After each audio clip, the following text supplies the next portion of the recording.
এ যেন আর নতুন কিছু নয়, পুরনো ঘটনাই নতুন করে আরও একবার চিত্রায়ন করলো রিয়াল মাদ্রিদ, যেখানে তাদের শিকার বায়ার্ন মিউনিখ। ৮৮ মিনিটের আগ পর্যন্ত এই ম্যাচটায় লিড করছিল বায়ার্ন মিউনিখ, তারা যাচ্ছিল ফাইনালে, কিন্তু এরপরে রিয়াল মাদ্রিদ বলল অন্য কথা। প্রথম লেগটা বায়ার্ন মিউনিখ তাদের ঘরের মাঠে ২-২ গোলে আটকে দিয়েছিল এবং এই লেগেও শুরু থেকে বায়ার্ন মিউনিখকে চাপে রাখলেও ম্যাচের সেকেন্ড হাফে আলফান্সো ডেভিস, যিনি বদলি হিসেবে নেমেছিলেন, তার গোলেই বায়ার্ন মিউনিখ লিড নিয়ে নেয়।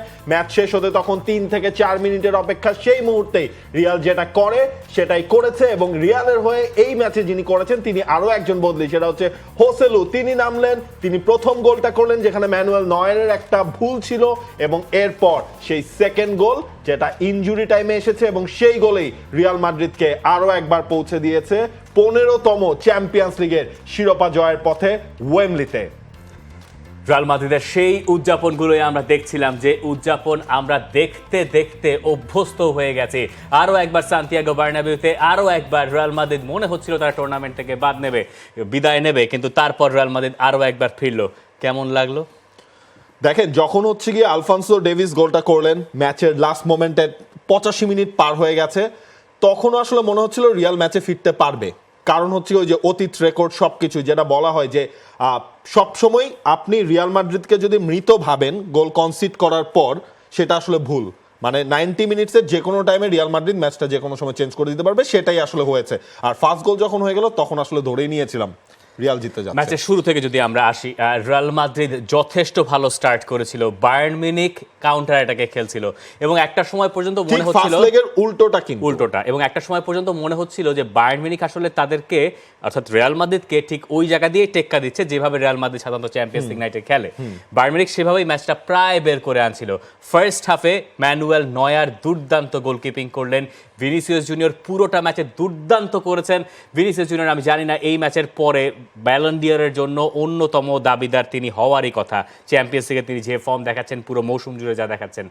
আলফোন্সো ডেভিসের নামার কথা ছিল না, তিনি নামলেন আসলে সার্জ গ্যানাব্রির ইনজুরিতে শুরুতে। এরপরে বায়ার্ন মিউনিখ তারাও সুযোগ পেয়েছিল ফার্স্ট হাফে, কিন্তু রিয়াল মাদ্রিদের মতো অত না। ফার্স্ট হাফটা মোটামুটি একটা কেজি ফার্স্ট হাফ ছিল। সেকেন্ড হাফ শুরু হলো, সেকেন্ড হাফে রিয়াল মাদ্রিদ আরও চাপ দেওয়া শুরু করলো। আমরা দেখলাম যে রিয়াল মাদ্রিদের ফুটবলাররা দর্শকদেরকে বারবার করে বলছে যে তোমরা জাগো, হ্যান করো ত্যান করো। এরপরে উল্টো আলফোন্সো ডেভিস গোল করে বসলেন এবং যেখান থেকে কেইনি তো বলটা শিফট করে দিলেন এবং ওখান থেকে আলফোন্সো ডেভিস দুর্দান্ত একটা স্ট্রাইকে গোল করলেন। দেখেন, এই জায়গাটায় যেটা হয়েছিল, রিয়াল শুরু থেকেই প্রেস করে খেলছিল একেবারে শুরু থেকে, এবং আপনি যদি খেয়াল করে দেখবেন বায়ার্নের রাইট সাইড যেটা ছিল, রিয়াল কিন্তু সেখানে ওভারলোড করছিল। সেখানে আমরা দেখেছি যে 4-5 রিয়াল মাদ্রিদের ফুটবলাররা ছিল। কারণটা কি? রিয়ালের ডান সাইড থেকে দানি কারভাল কিন্তু প্রচুর ক্রস করেছেন। কালকে দানি কারভাল দারুণ খেলেছেন। আপনি যদি দেখেন যে ভিনিসিয়াসের যেই শটটা আটকালো পোস্টে, রড্রিগো রিফ্লেকশনে চান্স পেয়েছিল, এর বাইরে কিন্তু বায়ার্নের বলার মতো ওইভাবে কোনো সুযোগ ছিল না। বায়ার্ন ধাক্কাটা কোথায় খায়? যখন আপনার লেরয় সানে এবং সার্জ গ্যানাব্রি দুইজন হচ্ছে কি আপনার ফাস্ট উইঙ্গার ছিল, তাদের মধ্যে একজনকে যখন সরতে হয়েছে। আলফোন্সো ডেভিস ফার্স্ট হাফে একটু মনে হয় স্লো, সেকেন্ড হাফে তাকে কিন্তু আরও অ্যাটাকিং এর দায়িত্বটা দিয়ে দেওয়া হয়।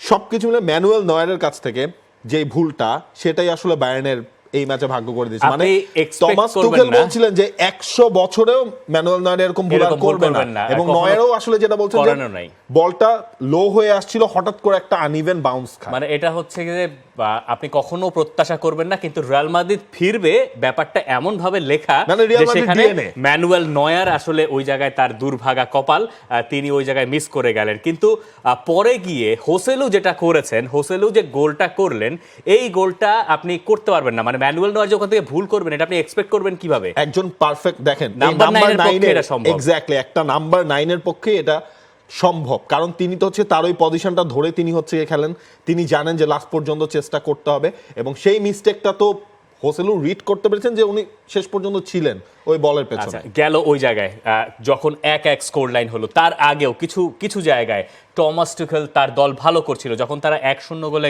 এগিয়ে গেল এবং তারপরে রিয়াল মাদ্রিদকে তারা মনে হচ্ছে যে কন্টেইন করতে পারছে। সান্তিয়াগো বার্নাবিও আস্তে আস্তে হতাশ হয়ে যাচ্ছে যে আজ মনে হয় আর হচ্ছে না। আর রিয়াল মাদ্রিদ যে পরিমাণ সুযোগ তৈরি করেছে, এখান থেকে যদি আপনি গোল আদায় করতে না পারেন, এটা বাকি ফুটবল ম্যাচের জন্য প্রযোজ্য হয় যে ওই দিনটা আপনার হয় না, ওই রাতটা আপনার হয় না, তাই না? মানে ওই রাতটা আপনি হতাশায় মানে চলে যায় এবং আপনি বাদ পড়ে যান। এরকম রাত আমরা প্রায় দেখেছি চ্যাম্পিয়ন্স লিগে বড় ম্যাচে।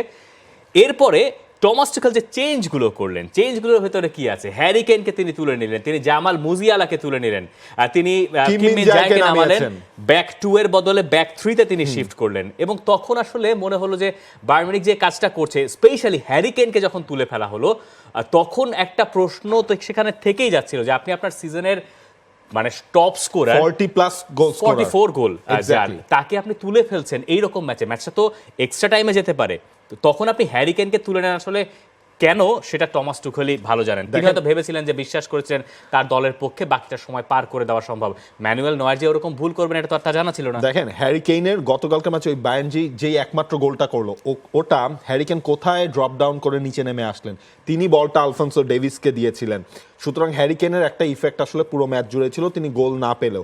এই জায়গায় টমাস টুখেল কিন্তু বলছেন যে তার ব্যাক পেইনে তিনি লাস্ট পর্যন্ত মুভ করতে পারছিলেন না, সে কারণে সেটা তিনি করেছেন। আপনি যদি খেয়াল করেন রিয়াল মাদ্রিদ যখন সেকেন্ড গোলটা করলো, তখন ডাগ আউটে হ্যারি কেইনের রিয়াকশনগুলো মনে হচ্ছিল তিনি ওকে, বাট এটা টিমের ব্যাপার স্যাপার, এখানে আসলে তাদের কাছে মনে হয়েছে বলারও নেই। এই জায়গায় রিয়ালের বদলিগুলো দেখেন, ফার্স্ট গোলটা যখনই কনসিড করলো সাথে সাথে টনি ক্রুজ তাকে বদল করে ফেলা হলো, মডরিচ নামলেন সেখানে, কামাভিঙ্গা নামলেন, সবকিছু মিলিয়ে এই বদলগুলো না ঠিক উল্টো হয়ে গেছে দুই দলের ক্ষেত্রে। আমরা ম্যাচের আগে বলছিলাম না যে সাবস্টিটিউশন এইখানে বড় একটা প্রভাব এই ধরনের ম্যাচে ফেলতে পারে, আর সেই সাবস্টিটিউশনের দিক থেকে আপনাকে বায়ার্ন মিউনিখকে পিছিয়ে রাখতে হবে।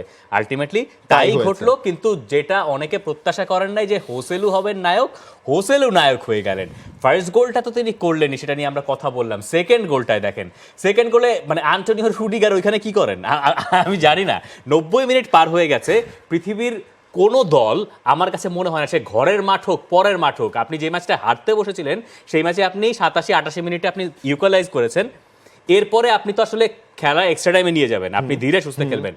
ওমা অ্যান্টোনিও রুডিগার, নাচো, তারা চলে গেছেন ওপাশে, মানে তারা তখন বুঝতে পেরেছেন যে ম্যাচ আমরা বের করে ফেলবো, ম্যাচ এখান থেকে বের করতে হবে। ইনফ্যাক্ট যখন হ্যারি কেইনরা উঠে গেলেন, মুজিয়ালা, সানে কেউ তো তখন আর নাই, তখনই আসলে লেখা হয়ে গেছে রিয়াল মাদ্রিদ যদি এই ম্যাচ ইকুয়ালাইজ করে তাহলে এই ম্যাচে আর বায়ার্ন মিউনিখ ফিরতে পারবে না, এবং শেষ পর্যন্ত তাই হলো। এবং দেখেন আপনি হচ্ছে রুডিগারের সেই পজিশনটা, পেনাল্টি এরিয়ার ভেতর তিনি ছিলেন, সেই জায়গাটায় তিনি একজন সেন্টার ব্যাক, ওই জায়গায় কে থাকবেন নরমালি এক্সপেক্টেড, ধরেন লেফট ব্যাক থাকবেন, হ্যাঁ সেই জায়গায় রুডিগার গিয়েছেন। এবং আপনি যে ডিফেন্ডিং এর কথা বলছিলেন, হাফ টাইমের পরের থেকেই দেখা গেছে রিয়াল মাদ্রিদ ফুল গোলকিপার ছাড়া বাকি 10 জনেই কিন্তু হচ্ছে বায়ার্ন মিউনিখের লাইনে গোলের সর্বোচ্চ চেষ্টা করে গেছে। এবং তারপর যখন একবার স্কোর লাইন 2-1 হয়ে গেল, এরপরে শুরু হলো আসল ঘটনা। For more updates, subscribe to our YouTube channel and click on the bell icon. Follow us on Facebook and Instagram. Download T-Sports app to enjoy exciting games and highlights. Visit tsports.com.